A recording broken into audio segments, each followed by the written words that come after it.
time there. But Fenerbahce, some beautiful team fighting to stay alive. Kire flashing forward onto Big Koro. The marksman is separated from the team and they decide to re-engage. They decide to try to go in and save him, but they're not quite able to do so. They take down Kire. A beautiful ultimate there from Bolu. Keeps his team alive, and Hades kiting back. You can see Pallet, Zeros out of mana. Big Koro gets burst down, and Ruin is on the chase. Able to clean up multiple kills here as Pallet not able to get out. And Zeros, it almost felt like he was deciding, do I come back? And he was maybe thinking, okay, maybe we can save him. Maybe we can do something about this. But then Zeros was going to get chased down, and Meliodas, I honestly have just not been there. No idea what he was thinking walking in here. As the Lee Sin in the 1v2, they're both 100% HP. Like, what is the thought process here? There's nothing positive that can come from this. So he just gives over another kill and a delayed penta for Ruin. Absolutely monstrous team fight. That is a full build Death Cap Kennen now. Oh, dear God, that's incredibly powerful. The Death Cap as well on Azir, Balulu. If they can get these team fights off, Fenerbahce can still win, but they are still triple inhib though, and Baron is up, right? You know, they have such a difficult time to actually navigate their way out of this game. Zeros is going to head down to the bot lane. All BMR has to do is wait. You wait, and you wait, and then once the minions are pushed in, you start the Baron. And if they come to you, you back off and you let those minions push. But they are starting it up. They have been spotted. Can Kire do anything about this? No teleport on Ruin. He can't join this fight. Kire unable to get towards the Baron. Big Koro secures that for BMR Buffalo. Zeros trading with Ruin down towards the bottom lane. Kire goes into the Lamb's Rest fight. Hades having to flash away as well. Balulu there. They will get the kill on Zeros, but Big Koro kills Kire. Hades falls, and it's Fenerbahce in a 3v4 trying to defend their base. Inhibitors have respawned in mid and top. The Sleepy Trouble Bubble only lands on towards Japone. And Nor getting chased in here. The hero's entrance, Balulu shuffles in, but Melodious has the kick and will kick back Japone. Balulu down towards the bottom side, needs to survive. It's a 2v4. Here comes Ruin. What can you do? No slicing Maelstrom to save you this time. It's another for Big Koro. Shuts down the Azir and shuts down all hope. Fenerbahce have a winning this game, you have to feel. Ruin flashes forward, but doesn't have the ult, doesn't have a chance in hell to survive. And BMR Buffalo finally will take the Nexus towers, will take the Nexus, and will take a 3-0 in the first round robin. And what a slugfest it was between Fenerbahce and BMR Buffalo, back and forth, time and time again. Alternate teams taking the lead, but it was BMR Buffalo, who were more coordinated on the day, who had better team fighting down the stretch. They were the ones getting the Barons, taking the objectives, and really did a great job to close out this game. That was a fun game of League of Legends to watch as well. Incredible stuff from both these teams. I think you can see that slightly higher level of skill and decision-making amongst them than in ISGaming and Bombers, but both ISGaming and Bombers have challenged Fenerbahce. Maybe can challenge BMR Buffalo with just a couple of alterations. So coming into that second round robin, they're still all to play.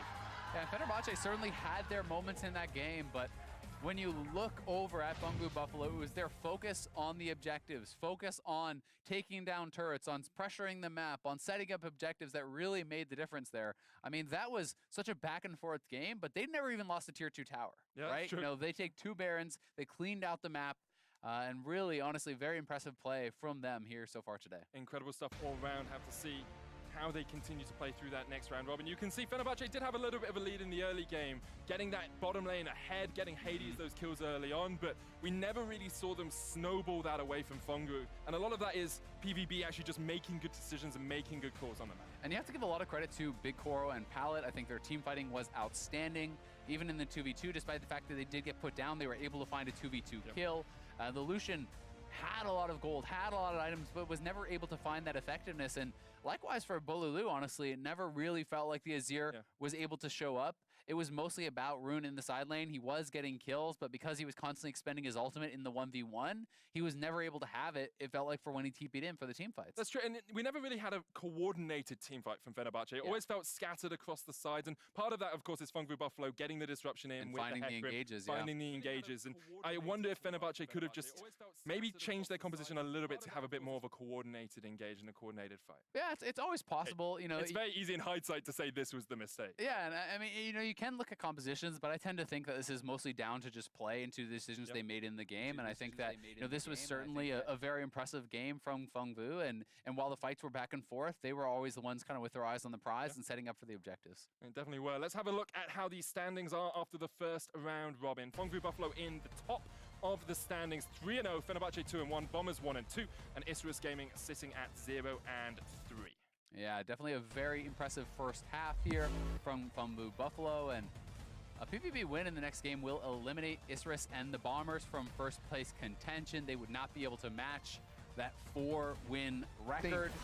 So we'll see if they're going to be able to do that. It would just be then a two-horse race between Fenerbahce and the Buffalo. And then, of course, you've still got Bombers and Isris playing for that pride. Bombers, especially in their first international performance, will be wanting to show that OS is not just a region that can be counted out in the group stage. They have performed pretty well so far, but I'm sure they've got a little bit more to give. Yeah, they definitely want to be taking wins against these top squads. You know, there's so much expectation for their squad. This was supposed to be the super team. A lot of the OPL analysts, a lot of the OPL coaches and players talking about how this, is the squad that was going to kind of make that splash at the international stage in OPL. It has been a lot of disappointment for them internationally. It has across the last few years. If you want to dominate lane and teamfight with style, be sure to get the official MSI 2019 skin. It's Conqueror Alistair for 975 RP. He'll also be available in bundle form with a fancy loading screen border and the MSI ward. 25% of all revenue from Conqueror Alistair and his bundle will go towards teams competing at MSI. I always love the Alistair skins, firstly, and Conqueror skins as well. I just think the whole style of them is actually really fun. Yeah, it definitely looks pretty sick, and it's always nice to see the prize pool go up for the players. It definitely is. We'll see if the hometown favorites can stay undefeated at MSI 2019 as they face off against Bombers after the break. Torn down as well. Concussive flows will land. There's the stun, and Pallet has nowhere to go. Slicing match used here by Ruin in the top lane. Ensemble Onslaught comes out the flash away from Ruin, but Zero's just on the chase underneath the tower. The Ignite is ticking. Cannon teleporting in. The shuffle in for Lulu. Pallet there as well. The taunt lands on Ruin just in time to save Meliodas, but with Baron buff, Fengvu Buffalo can just look for the cleanup crew here. Zeros gets the double. But Lulu down towards the bottom side needs to survive. It's 2v4. Here comes Ruin. What can you do? No slicing Maelstrom to save you this time.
Lại không có gì nữa, ta lại vào xem với cả cái gì nhỉ? Hết rồi, chẳng có gì cả. Dừng nhá, cháu chắc đéo tí bị bản quyền cứt mệt lắm, tí bị bản quyền đấy.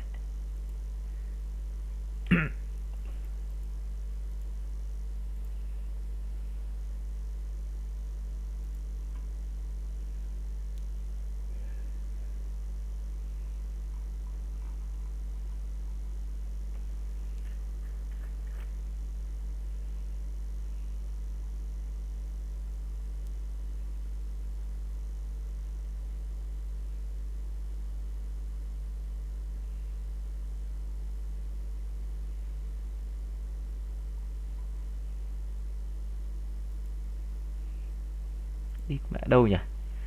Thì ai biết trong này ai chơi liên quân thì cày danh dùm á. Rồi, thì cứ từ từ để anh xem có cái gì không nhỉ? Bình tĩnh. Xem có cái chương trình gì khác không. Anh vừa thấy con thằng nó chat nó bảo là esports TV bị bản quyền à? VE TV bị report. Ít nhục. Phan Tấn Trung gì? Kênh của VTV bị bản quyền à? Khổ nhỉ, đi nè. Chết thật. Nỗi khổ đấy, đi đau. Đau sơ cầu.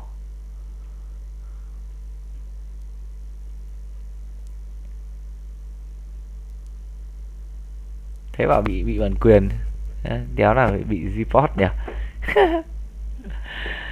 Đi nè. Cày.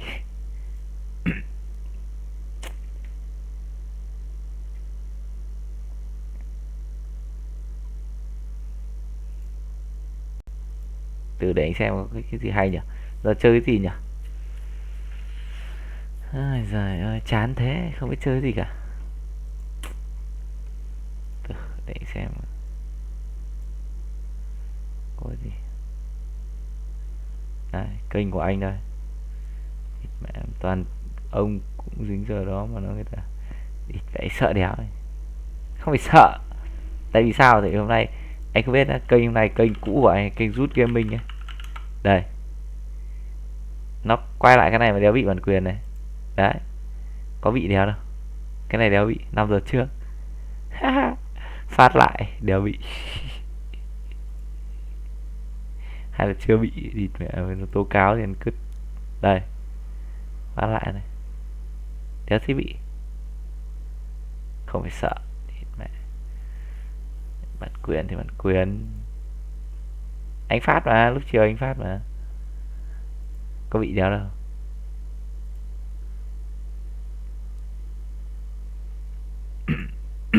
Đợi em tí để chuyện nào.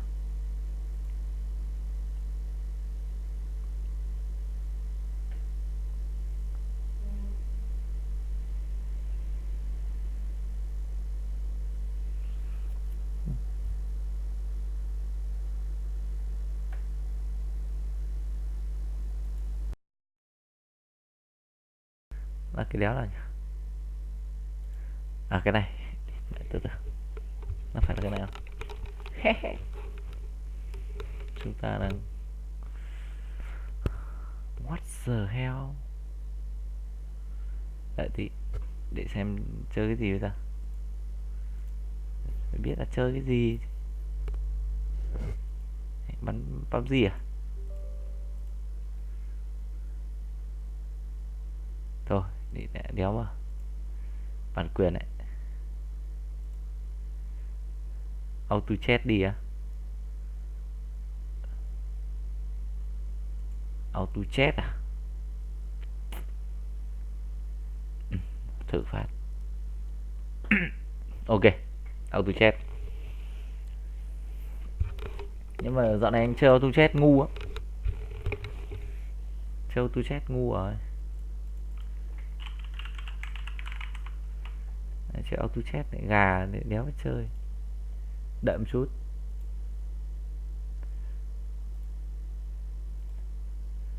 Sợ đếch.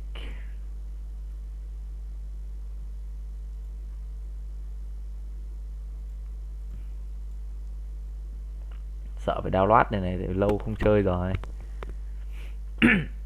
Được. Nhất trí. À không phải download. Được.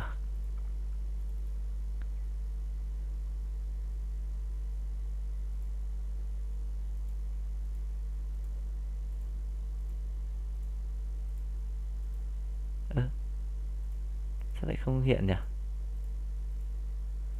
Sao lại không hiện auto chat?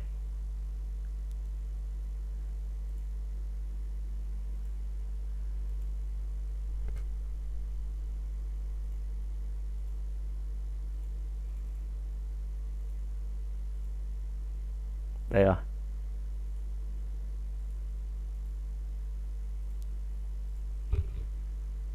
Ô. Đây.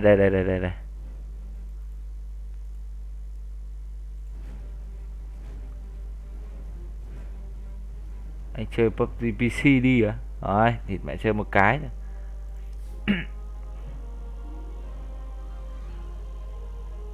Đây. À từ. Cần mẹ bấm nhầm rồi. Đang định vào ấy, đang định vào cái gì nhỉ?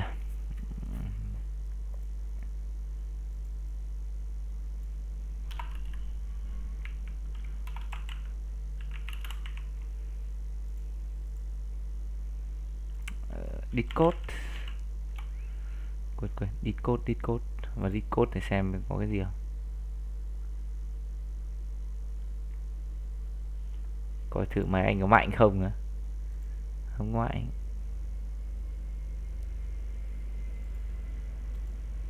Yếu lắm, máy yếu vậy.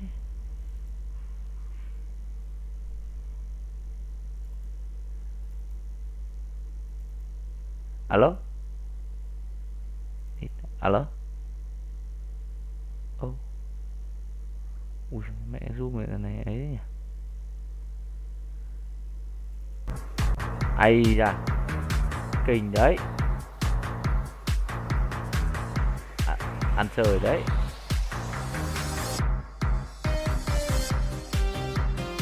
Ăn bản quyền rồi. Té. Alo, anh em chơi cái gì đấy? Xem sách ông. Giờ này sniper top 1 kết đấy hả? Máy của anh bao nhiêu củ à?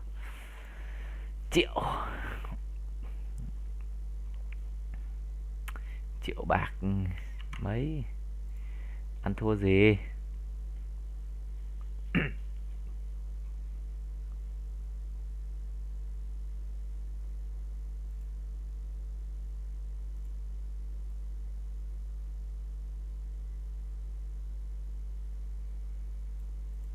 Triệu bạc hết mà.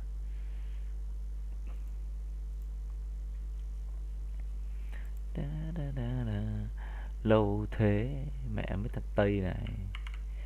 Bực mình khó chịu. Bật tí này ra.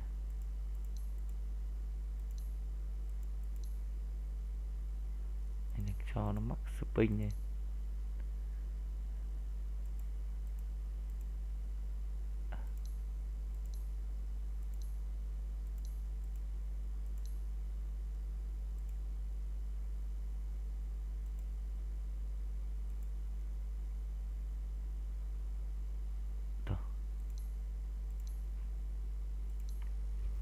Đéo gì nhỉ?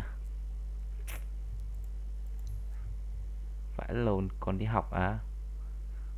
Đi mẹ thế thì chịu. Full screen. Ok chỗ nào nhỉ?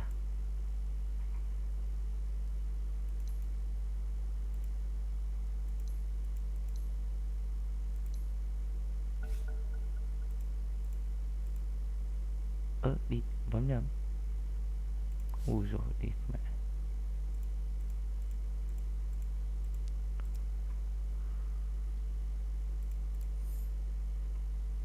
Chết. Lớp mấy á? Ui rồi. Anh em giờ trò chuyện nhau ở đây. Chết thật.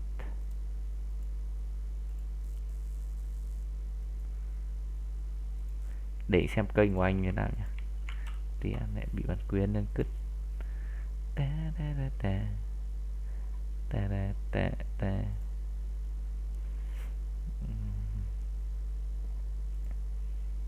Lại đánh nhau này, nó chuẩn bị đánh rồi này. MSI 2019 này.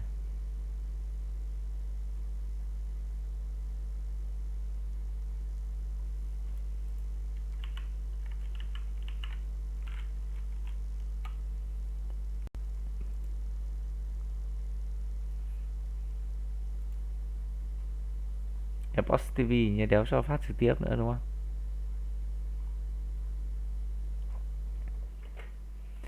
Chết thật ý mẹ. Lại gửi kháng cáo. Khổ thế.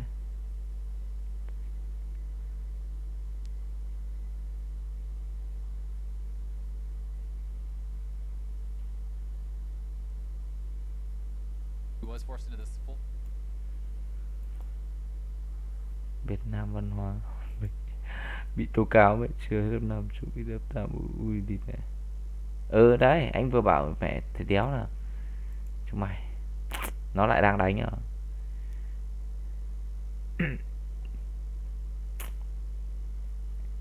Thế mà có xem đánh không? Hay là xem đánh nhá, anh để cho xem đánh nhá, sợ đéo. Thấy nhá. Anh quay đánh nhá. Anh em xem nhá. Anh tắt tiếng đi. Không sợ đâu. Chết kênh thôi. Không sợ. Mẹ mai hết like thôi. Mẹ sợ đéo. Mình là dân chơi mà. Sợ gì? Để xem lại nào.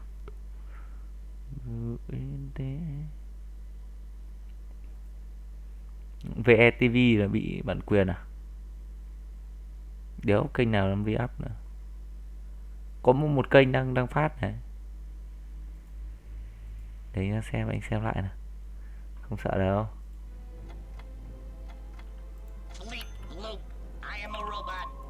Yeah, just kidding.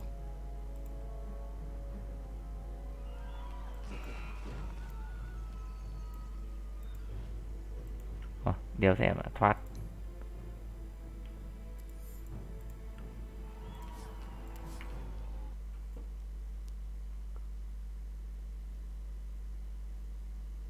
Từ từ không, anh sẽ cho mọi người xem. Đi tại anh đéo được đâu, bình luận tiếng Việt vẫn bị dính.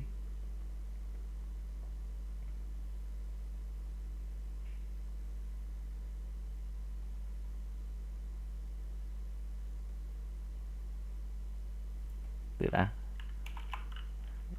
Google.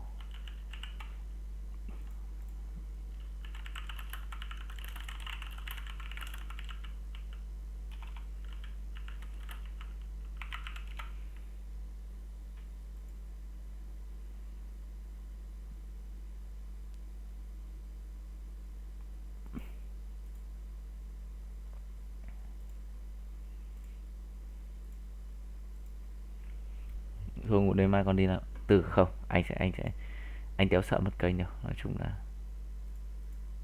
cái mẹ đéo ấy thì nó sẽ mở lại cho anh mà. Đợi chút.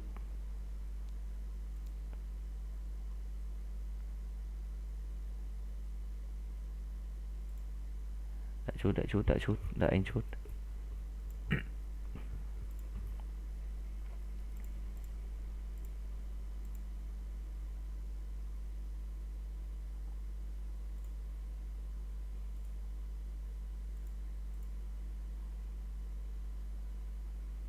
Logo đâu nhá. Đấy, để anh chỉnh cái logo cả.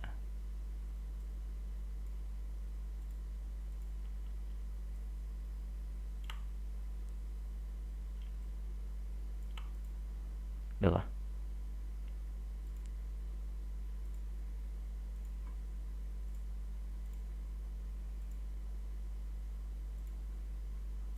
Sợ cái gì?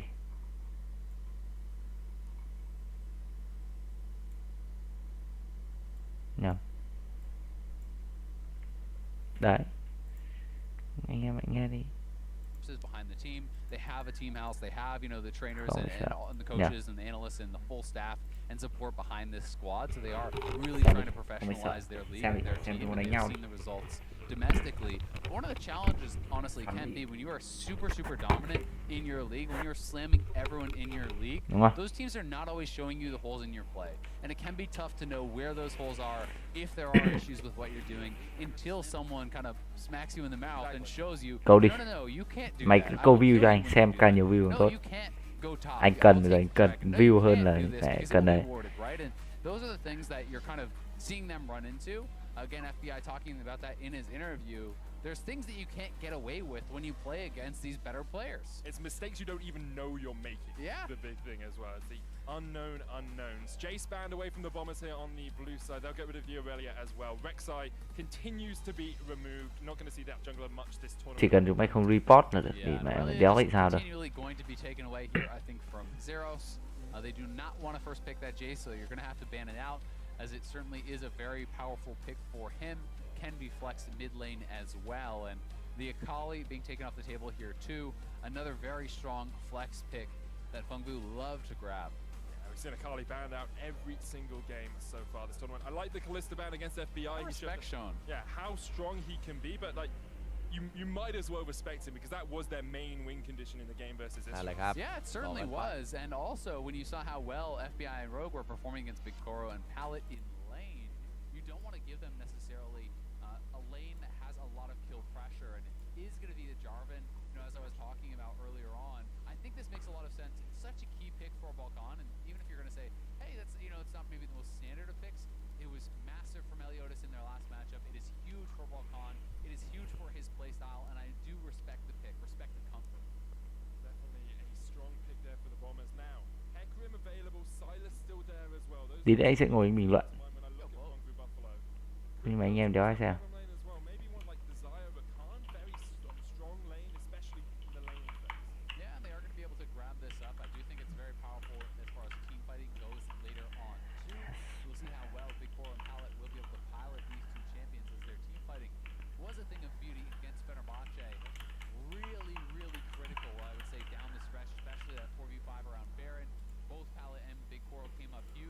Okay. Playmaking champions. These are champions that have the ability to turn around fights, and you really can see very easily how well practiced a squad is when they are playing Xayah Rakan. You know, are they in sync? Are they being able to actually pull off their combos properly?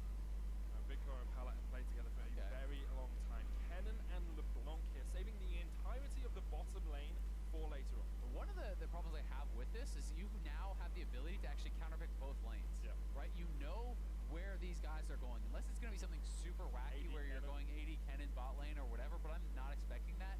So now you get to actually counterpick mid lane or top lane, then still have your last pick in the draft to counterpick both solo lanes.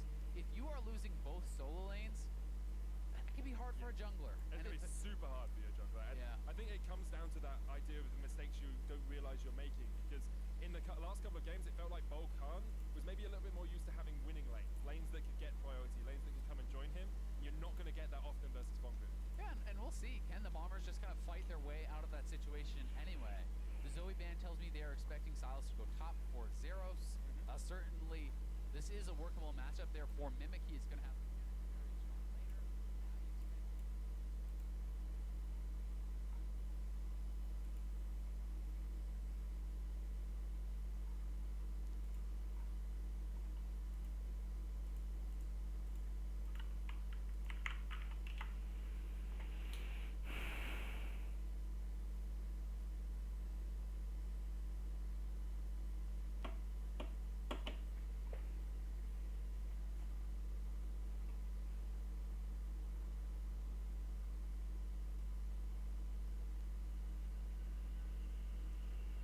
towards that Lee Sin. Had a very impactful game on it against Fenerbahce. Yeah. It will be Lee.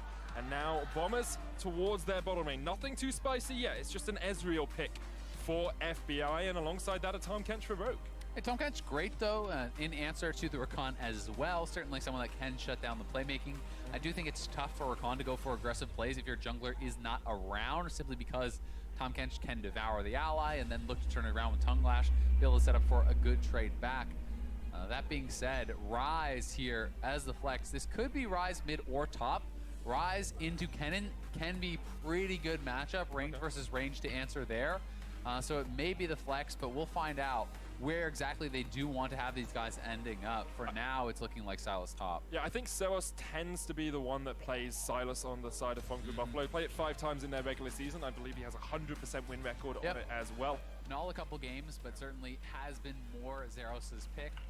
There's a lot of really powerful ultimates also here for Zeros to steal. I do think J4, the Kennen, as well as the Ezreal, those are 3 big AoE ultimates that can have huge impact in team fights. Something they're going to have.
My heart rages around like an ocean in